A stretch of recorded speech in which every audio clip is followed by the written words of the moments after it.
Hi everyone, welcome to YouTube channel. तो जैसे कि हमने ये 7th क्लास की हिस्ट्री की एनसीईआरटी है।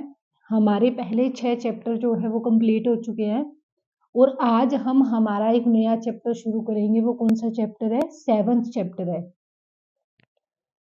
अगर हम इस चैप्टर का टाइटल देखें तो चैप्टर क्या है? जनजातियां, खानाबदोश। चैप्टर का टाइटल क्या है? जनजातियां, खानाबदोश और एक जगह पे बसे हुए समुदाय। जनजातियां क्या होती हैं?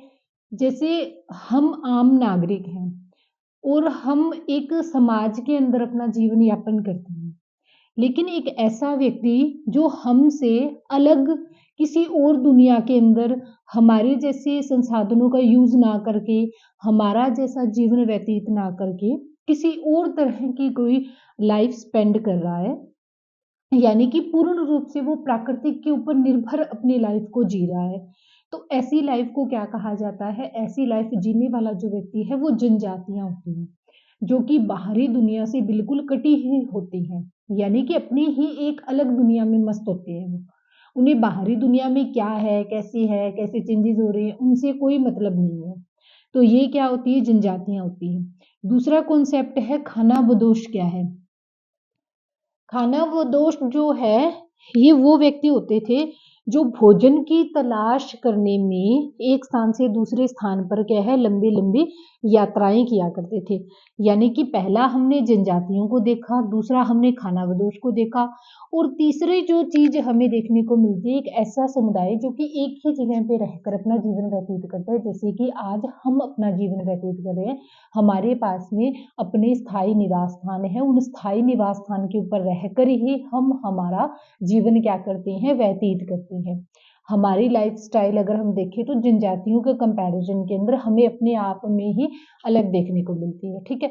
और कई हम पता है क्या होते हैं, टीवी सीरियल में देखते हैं जनजातियों को तो दिखाया जाता है जैसे वो हल्लाहू करते हुए दिखाया जाता है, तो वो जनजातीय जीवन नहीं होता है। वो सिर्फ एक मनोरंजन के लिए हमारे लिए तैयार किया गया एक सीन होता है, लेकिन वो जनजातियों का जीवन नहीं होता है वास्तव के अंदर, अगर हम बात करें तो। ठीक है। किस प्रकार के राज्यों का उत्थान हुआ और पतन हुआ ये हम पहले दे चुके हैं। इस उठापटक के बीच ही कलाओं, दस्तकारियों, उत्पादक गतिविधियों की नई किस्में शहरों और गांवों में फल फूल रही थी। एक लंबे अंतराल में कई महत्वपूर्ण राजनीतिक, सामाजिक और आर्थिक परिवर्तन हुए, लेकिन सामाजिक परिवर्तन हर जगह एक समान नहीं थे, क्योंकि अलग अलग किस्म के समाज अलग अलग तरीकों से विकसित हुए। ऐसा कैसे और क्यों हुआ यह समझना महत्वपूर्ण है। इस महाद्वीप के बड़े हिस्से में समाज वर्ण के नियमानुसार पहले ही विभाजित था। ब्राह्मणों के द्वारा सुझाए गए नियम बड़े बड़े राज्यों के राजाओं के द्वारा स्वीकार किए गए थे। उनमें उच्च और नीच, अमीर गरीब के बीच में फासला बढ़ गया था। दिल्ली के सुल्तानों और मुगलों के काल में श्रेणीबद्ध समाज ज्यादा जटिल हो गया था। बड़े शहरों से परे जनजातियां, यानी कि जो जनजातीय जीवन है वो हमें हमारा जो समाज सोसाइटी है उससे काफी अलग कटे हुए महसूस होते हैं, क्योंकि उनकी लाइफ स्टाइल हमारे कंपैरिजन के अंदर काफी अलग लाइफ स्टाइल को फॉलो करते हैं वो। अगर मैं आपको बात बताऊं, जो चीज समझाने वाली है उसी को मैं ज्यादा अंडरलाइन करके समझाऊंगी कि हाँ इस बात को ध्यान में रखना, ये बात इंपॉर्टेंट है और सीटेट यहाँ से क्वेश्चन सीटेट एग्जाम में पूछे जाने की संभावना है। और जो चीज पढ़ने वाली चीजें हैं, अब ये डायरेक्ट पढ़ने वाली चीज है, इसके अंदर कुछ भी समझाने वाला नहीं है।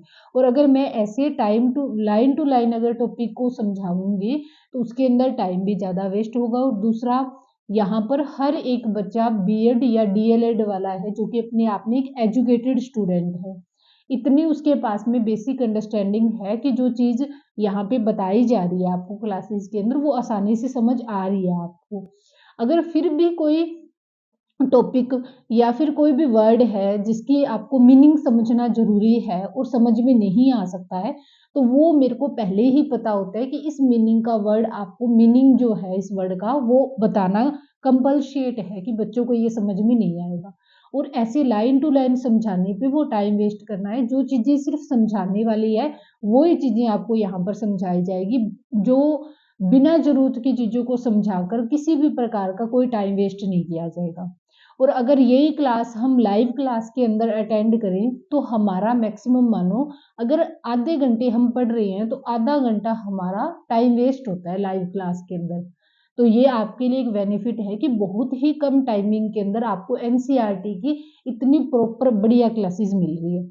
और ये एक गारंटीड कोर्स है जिसके अंदर आपको पूरी एनसीईआरटी जो बुक्स हैं, जो भी हम सीटेट एग्जाम के लिए फॉलो करते हैं, वो पूरा कोर्स इस यूट्यूब चैनल के ऊपर फ्री ऑफ कॉस्ट करवाया जाएगा। आपसे 1 रुपया भी नहीं लिया जा रहा है इसका।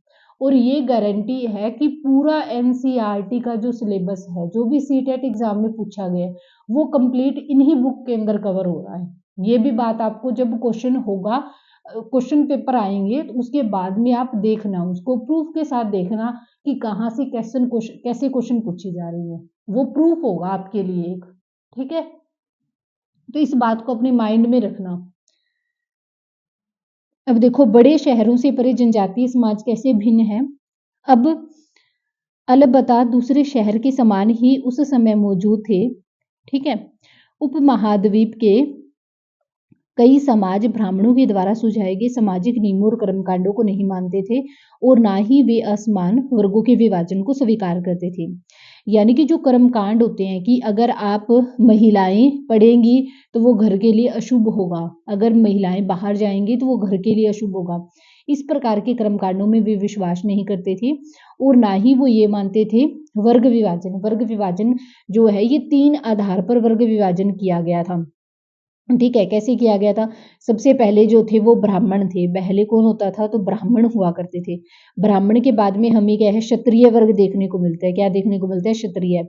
उसके बाद में हमें क्या है, शूद्र देखने को मिलते हैं। शूद्र के बाद में हमें क्या देखने को मिलता है, वैश्य वर्ग जो है, वैश्य जो है ये हमें देखने को मिलते हैं। तो ये वर्ग विभाजन किया गया था। और अगर हम बात करते हैं तिर्गवेद की, तो तिर्गवेद के अंदर हमें ये वर्ग विभाजन जो है ये स्पष्ट रूप से देखने को मिलता है। ठीक है, प्रत्येक जनजाति के सदस्य नातेदारी के बंधन में जुड़े हुए थे। कई जनजातियां खेती से अपना आजीविका उत्सर्जन उपार्जन करती थी और दूसरे कई जो लोग थे जनजातियों के अंदर, वो खेती करने का काम करते थे। कुछ लोग शिकार करते थे। संग्रह के यानी कि बाजार से जो चीजें होती थी ना, उनको कलेक्ट किया करते थे। और ये बात जो है ना कि वर्ण विभाजन का वर्णन हमें स्पष्ट रूप से कहाँ पर देखने को मिलता है, तिर्गवेद में देखने को मिलता है। ये सीटेट के अंदर क्वेश्चन पूछा गया है, तो आप इसको ध्यान से देख लेना। ये सीटेट के अंदर बाकायदा क्वेश्चन पूछा गया है। नेक्स्ट इसमें क्या है, कुछ तो क्या बन गए थे, खेती कर रहे थे, कुछ पशुपालक बन गए थे, कुछ जो है शिकारी थे, और कुछ संग्रहक यानी कि जो जंगलों के अंदर अलग अलग प्रकार की वस्तुओं को इकट्ठा करने का काम किया करता था। ये जनजातियों के कार्य के बारे में बताया कि जनजातियां कैसे काम कर रही थी। वे अपने निवास स्थान के उसके बाद में नेक्स्ट क्या है, वे अपने निवास स्थान के प्राकृतिक संसाधनों का पूरा पूरा इस्तेमाल करने के लिए इन गतिविधियों का मिला जुला रूप, ये तो हमने पहले देख लिया कि जनजातियां किन के ऊपर बेस है, नेचुरल रिसोर्सेज के ऊपर 100%। वो प्राकृतिक के साथ में रहकर उन्हीं के जैसा जीवन जी रही है, उन्हीं से वो चीज लेती है जिसकी जरूरत होती है, इसीलिए वो बाहरी दुनिया से कटे हुए हैं। कुछ जनजातीय खानाबदोश भी थे, यानी कि वो एक स्थान पर नहीं रहते थे, वो हमेशा भोजन की तलाश में एक स्थान से दूसरे स्थान पर यात्राएं करते थे। ये खानाबदोश शब्द ध्यान में रखना, कई बार ये एग्जाम में पूछ लिया जाता है कि खानाबदोश क्या होते हैं। ठीक है, कौन होते हैं। वे एक जगह से दूसरी जगह पर घूमते थे। जनजातीय समूह संयुक्त रूप से भूमि और चारगाह पर नियंत्रण रखते थे और अपने खुद के बनाए गए नियमों के आधार पर परिवार के बीच में बंटवारा करते थे। यानी इनके जो भी नियम होते थे, ये खुद जो भी एक कबीला होता था, ये कबीले के अंदर बंटे हुए थे। इनके कबीला का जो मुखिया होता था, वृद्ध व्यक्ति, वही उनके नियमों को निर्धारित कर देता था। उन्हीं नियमों को पूरे कबीले को फॉलो करना होता था। जो वो वृद्ध व्यक्ति कह देता था, उनका प्रधान होता था वो। इन उपमहाद्वीप के भिन्न-भिन्न हिस्सों में कई बड़ी जनजातियां फली-फूली, सामान्यतः ये जंगलों, पहाड़ों, रेगिस्तान और दूसरे दुर्गम जगहों पर निवास करते थे। कभी-कभी जाति विभाजन पर आधारित अनेक शक्तिशाली समाजों के साथ में उनका टकराव होता था। कई मायनों में इन जनजातियों ने अपनी आज़ादी को बरकरार रखा और अपनी अलहदा संस्कृति को बचाए रखा। ये बाहरी दुनिया से कटा हुआ क्यों रहते थे? ताकि जो बाहरी लोग हैं वो इनसे इनकी संस्कृति ना छीन ले। इनको इनकी संस्कृति ही विशेष प्रिय है। आजकल तो फिर भी अगर हम देखें यूट्यूब के ऊपर कई ऐसी वीडियोज़ है जहाँ पर जो कुछ मतलब कैमरामैन हैं वो जाकर जनजातियों के बीच में उनकी वीडियो रिकॉर्डिंग करते हैं। वो कैसे किस प्रकार के अपना जीवन व्यतीत कर रहे हैं, तो वो वीडियो यहाँ पे दिखाते हैं कि देखो कैसे हमारा लाइफ़स्टाइल से इनका जो लाइफ़स्टाइल है वो कितना अलग है। ठीक है? आजकल तो बहुत सारी वीडियो ऐसी हैं। इन उपमहाद्वीप के भिन्न-भिन्न हिस्सों में कई बड़ी जनजातियाँ फल-फूली थी, जो सामान्यतः अच्छा ये हो चुका है। लेकिन जाति आधारित और जनजातीय समाज दोनों में विविध किस्म की ज़रूरतें एक दूसरे पर निर्भर भी न रहे हैं। टकराव और निर्भरता के संबंध ने दोनों तरह के समाजों को धीरे-धीरे बदलने का काम किया था। यानी कि ये जनजातीय लोग थे, ये कौन होते थे? कहाँ से इनका शुरुआत हुआ? समकालीन इतिहासकारों और मुसाफिरों ने जनजातियों के बारे में बहुत कम जानकारी दी। कुछ अपवादों को छोड़ दे तो ये जनजातीय लोग भी लिखित दस्तावेज नहीं रखते हैं। यानी कि हमारे पास में कोई भी लिखित के अंदर क्या है, रिटन एविडेंस नहीं है जिससे हम बता सकें जनजाति ऐसी होती है, जनजातीय लोग ऐसे होते हैं। ये एविडेंस नहीं है। लेकिन समृद्ध रीति रिवाज और वाचिक और मौखिक परंपराओं का वे संरक्षण करते थे। ये परंपराएं हर नई पीढ़ी को विरासत में मिलती थी। आज के इतिहासकार जनजातियों का इतिहास लिखने के लिए इन वाचिक परंपराओं का इस्तेमाल करने लगे। जनजातीय लोग भारत के लगभग हर क्षेत्र में पाए जाते हैं। किसी भी एक जनजाति का इलाका और प्रभाव समय-समय के साथ में बदलता रहता है।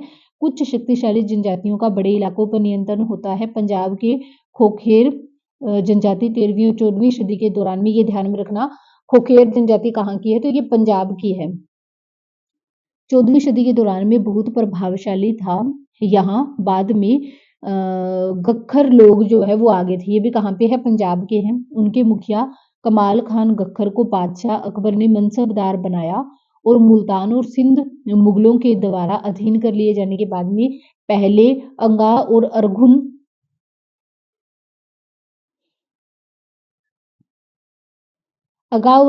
जो क्या है लोग होते थे। अगा और अरगुन लोगों का अस्तित्व प्रभुत्व यानी कि बहुत बड़े क्षेत्रों के अंदर उनका सत्ता का विस्तार था। उत्तर पश्चिम में एक और विशाल एवं शक्तिशाली जनजाति थी। कौन सी है? बलोच है। ये बलोच कहाँ की है? तो उत्तर पश्चिम के अंदर एक जनजाति है। ये लोग क्या है, अलग अलग मुखिया वाले कई कई छोटे छोटे कुलों में बंटे होते थे। पश्चिमी हिमालय के अंदर हमें क्या है, गद्दी गंडरिया जो जनजाति है वो देखने को मिलती है। उपमहाद्वीप के उत्तर पूर्व के भाग में हमें नागा, अहोम और कई दूसरी जनजातियां जो है ये हमें देखने को मिलते हैं। यानी कि इन इलाकों में ये जनजातियां देखने को मिलती हैं। बिहार और झारखंड के इलाकों में हमें क्या है, चेल और सरदार शाहियों का उदय हो चुका था। बादशाह अकबर के प्रसिद्ध सेनापति राजा मान सिंह ने 1551 में चेर लोगों के ऊपर हमला किया और उन्होंने परास्त कर दिया था। उन्हें लूट कर अच्छा खासा माल इकट्ठा कर लिया, लेकिन वे पूरी तरह से अधीन नहीं हो पाए थे। औरंगजेब के समय में मुगल सेनाओं ने चेर लोगों के कई किलों पर कब्जा कर लिया था और इन जनजाति को अपना अधीनस्थ बना लिया था। इस क्षेत्र में रहने वाले महत्वपूर्ण जनजातियों में मुंडा और संथाल शामिल थे। यद्यपि ये उड़ीसा और बंगाल में रहते थे। ठीक है। कर्नाटक और महाराष्ट्र की पहाड़ियां, कोली और वेराल्द कई दूसरी जनजातियों के निवास स्थान, यानी कि महाराष्ट्र और कर्नाटक के अंदर में कोली और वेराल्द जनजातियां देखने को मिलती है। कोली लोग कहाँ पर रहते हैं? तो ये गुजरात के इलाके में रहते हैं। और करोगा, वेतर और मारवाड़ और दूसरी जनजातियां भी देखने को मिलती है। भील जनजाति कहाँ पे क्या है? मध्य और पश्चिमी भारत के अंदर फैली हुई है।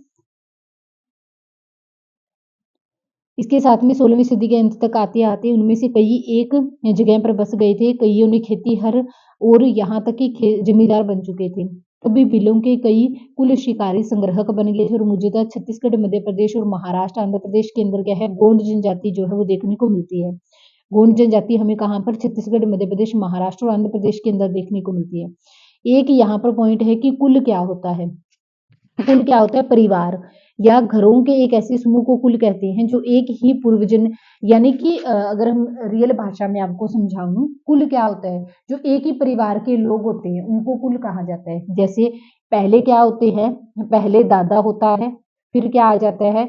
उसका पिता आ जाता है, पिता के बाद में उसका क्या आ जाता है? पुत्र आ जाता है। ठीक है। पुत्र के बाद इसका जो पुत्र आ गया अब इसके बाद में क्या है, पड़पोत्र आ जाता है, तो ये क्या होती है, इसे कुल कहा जाता है। ये पूरी परंपरा कुल कहलाती है। ठीक है, क्लियर हो गया ये टॉपिक आपको। अब यहाँ पर टॉपिक देखो क्या है, खानाबदोश और घुमंतुर लोग कैसे रहते थे। घुमंतुर खानाबदोश एक ही होती है, जो अपना भोजन की तलाश में या अपना मतलब बेसिक काम करने के लिए वो एक स्थान से अपने बेसिक जो जरूरतें होती थी उनको पूरा करने के लिए लंबी लंबी यात्राएं करते थे। खानाबदोश चारवाहा खानाबदोश चारवाही अपने जानवरों के साथ में दूर दूर तक घूमते थे, जिनका जीवन दूध और अन्य पशुचारी उत्पादों पर निर्भर था। वे खेती हर गृहस्थों से अनाज, कपड़े, बर्तन और ऐसी ही चीजों के लिए ऊन, घी इत्यादि का विनिमय भी करते थे। यानी कि वो वस्तु विनिमय पद्धति के ऊपर आधारित थे। जो उनके पास में चीजें होती थी वो किसी दूसरी जनजाति को देते थे। जो चीज की उनको जरूरत होती थी वो उनसे वो ले लेते थे। वो ये क्या होती है, वस्तु विनिमय पद्धति के ऊपर उनका जीवन जो था वो निर्धारित था। यानी कि उनके पास में अभी मुद्रा का डेवलपमेंट नहीं था, ये कहा गया इसमें। और कुछ खानाबदोश अपने जानवरों के ऊपर सामान की ढुलाई का काम करते थे। वे एक जगह से दूसरी जगह पर जाते आते जाते की सामान की खरीद फरोख्त करते थे। बंजारा लोग सबसे महत्वपूर्ण व्यापारी क्या है, खानाबदोश थे। उनको क्या कहा जाता था, करवा उनका समूह होता है। करवा क्या होता है, तो करवा जो होता है उनका क्या है, समूह होता है। जिसे करवा क्या होता है, तो करवा जो होता है ये इनका समूह होता था, जिसको क्या है टांडा नाम भी दिया गया है। सुल्तान अलाउद्दीन खिलजी बंजारों का ही इस्तेमाल अगर के बाजारों तक अनाज की ढुलाई के लिए करता था। बादशाह जहांगीर ने अपने संस्मरणों में लिखा है कि बंजारे भिन्न भिन्न इलाकों में अपने बैलों पर अनाज ले जाकर शहरों में बेचते थे और सैन्य अभियान के दौरान में वे मुगल सेना के लिए खाद्यान्न की ढुलाई का काम करते थे। किसी भी विशाल सेना के लिए 1 लाख बैल जो होते थे वो अनाज ढोने का काम करते थे। यानी कि जो बंजारे लोग होते थे वो बंजारे लोग क्या किया करते थे, वो अनाज ढोने का काम करते थे। ठीक है, बंजारे लोग जो होते थे ये क्या करते थे, अनाज ढोने का काम किया करते थे। अब इसमें देखो ये कहते हैं बंजारे कौन थे, तो 17वीं सदी के आरंभ में भारत में आने वाले एक अंग्रेज व्यापारी पीटर मंडी जो है उसने बंजारों का वर्णन किया है। सुबह हमारी मुलाकात बंजारों की एक तादाद से हुई जिसमें 14,000 बैल, सारे पशु, गेहूं और चावल जैसे अनाजों से लदे हुए थे। ये बंजारे लोग अपनी पूरी घर गृहस्थी, बीवी और बच्चे अपने साथ लेकर चलते हैं। एक टांडा में कई परिवार होते हैं, उनका जीने का तरीका उन भारवाहकों से मिलता जुलता होता है जो लगातार एक जगह से दूसरी जगह पर जाते रहते हैं। गायें बैल उनके अपने होते हैं। कई बार वे सौदागरों के द्वारा भाड़े पर नियुक्त किए जाते हैं, लेकिन ज्यादातर वे खुद सौदागर होते हैं। अनाज वहां सस्ता उपलब्ध होता है, वहां से वे खरीद कर उस जगह पर ले जाते थे जहां पर अनाज महंगा होता है। वहां से फिर वे ऐसी चीजें खरीद कर लाते थे जो किसी भी क्या है मुनाफे में बेची जा सकती थी। एक टांडा में 6 से 700 लोग क्या है होते थे, और क्या है वे दिन में 6 या 7 मील से ज्यादा सफर नहीं करते थे। यहाँ तक कि वे ठंड के मौसम में भी इतना ही करते थे। अपने गायें और बैल पर वे सामान उतारने के बाद में उन्हें चराने के लिए खुला छोड़ देते थे, क्योंकि यहाँ जमीन पर्याप्त थी, उन्हें रोकने वाला कोई नहीं था। ये उनके बारे में बताया कि वो बंजारे लोग कैसे मतलब मुनाफा कमा रहे थे, वो कैसा काम किया करते थे। ये तो हमने पहले भी देखा ना, जैसे अलाउद्दीन जो खिलजी था उसने भी क्या कहा था। अलाउद्दीन क्या नाम है इसका है, ये है अलाउद्दीन खिलजी है। तो ये अलाउद्दीन खिलजी क्या करता था, बंजारों का यूज करता था। अलाउद्दीन खिलजी क्या करता था, बंजारों का यूज करता था सामान को इधर उधर पहुंचाने के लिए। तो ये बंजारे ये काम किया करते थे। नेक्स्ट देखो इसके अंदर क्या है, कई पशुचारी जनजातियां मवेशी और घोड़े जैसे जानवरों को पालने पोसने और संपन्न लोगों के हाथ उन्हें बेचने का काम करती थी। छोटे मोटे फेरी वालों की भिन्न भिन्न जातियां भी एक गांव से दूसरे गांव भ्रमण करती थी। ये लोग रस्सी, सरकंडे की चीजें, फूस की चटाई, मोटे बोरे जैसे माल बनाते और बेचते थे। कभी कभी भिक्षुक लोग भी घुमंतु सौदागरों का काम करते थे। नर्तकों को, गायकों को और अन्य तमाशबिनों की भी जातियां होती थी जो भिन्न भिन्न नगरों और गांवों में कमाई के लिए अपनी कला का प्रदर्शन करती थी। यानी कि ये जो होते थे खानाबदोश जो होते थे वो एक स्थान से दूसरे स्थान पर अलग अलग काम करके उसी प्रकार से अपनी आजीविका कमा लेते थे, और उनके परिवार के जितने भी सदस्य होते थे उन सभी को वो अपने साथ लेकर ही चलते थे, अपना पूरा परिवार। ठीक है, और जो वस्तु जहां पर उनको सस्ती मिलती थी वो वहां से खरीद कर, जहां पर वो वस्तु महंगी होती है ना वहां पर जाकर उनको बेचने का काम करते थे। वो काफी भारी मुनाफा कमा लेते थे इसके अंदर। ठीक है, ये बात बताइए। एक यहाँ पर टॉपिक दे रखा है खानाबदोश और भ्रमणशील समूह, तो अभी-अभी मैंने ये आपको पूरा टॉपिक बताया है कि खानाबदोश क्या है और भ्रमणशील ग्रुप क्या होते हैं। ये हमारा आज की क्लास में हम इतना ही चैप्टर करेंगे। अगर कोई भी बात समझ में नहीं आई है, तो आप उसके लिए कमेंट बॉक्स में जाकर कमेंट कर सकते हैं कि हमें ये वाला टॉपिक समझ में नहीं आया है। आपने इस वर्ड को इसमें डिटेल से नहीं बताया है, तो मैं आपको पूरी कोशिश करूँगी कि जब हम नेक्स्ट क्लास लेंगे तो उसके अंदर उस वर्ड को पहले डिस्कस करें, या जो भी आप टॉपिक कहोगे उस टॉपिक को मैं दोबारा उसी क्लास के अंदर क्या है रिपीट करवा दूंगी, जो भी आपको समझ में नहीं आया। तो सबसे जो मतलब बेस्ट ऑप्शन क्या है कि आप देखो पहले, फिर देखने के बाद आपको पता चलेगा क्या चीज आपको समझ में नहीं आ रही है।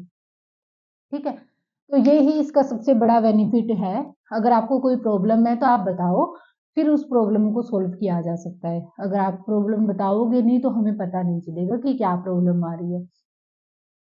अगर फिर भी मतलब आप अगर अच्छे से आपको समझ में आ रहा है तो चैनल को ज़्यादा से ज़्यादा लाइक करिए, शेयर करिए, सब्सक्राइब करिए। ओके, थैंक यू, बने रहिए हमारे चैनल के ऊपर।